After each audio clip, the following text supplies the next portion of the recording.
Welcome to the Thomas Index Report for the week of February 7th. Last year, investors directed almost $1 billion of funding toward 3D printing industry investments, indicating that the future of 3D printing is expanding quickly. On the thomasnet.com platform, our data shows that demand for 3D printers is up 170% year over year and 75% over Q4 figures. In a recent interview, veteran tech disruption analyst Chris Wood said that 3D printing was a key factor in the booming shift towards reshoring.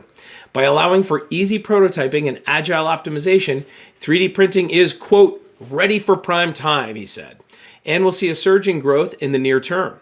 Two lesser known but really exciting examples of this growth in 3D printing include incredibly fast home construction and pharmaceutical drug manufacturing.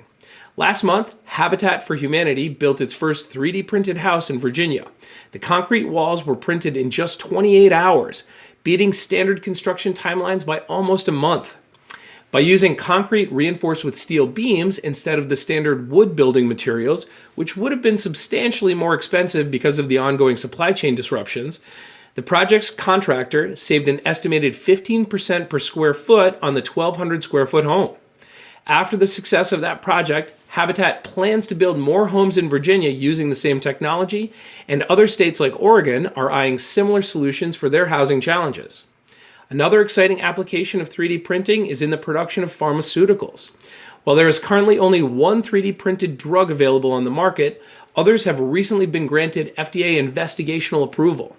3D printed drugs could improve global health equity, reduce waste, and improve supply chain sustainability by manufacturing medication where it is needed and allow for personalized medication for patients with a range of medical needs. I'm Sean Fitzgerald, and this is the Thomas Index Report.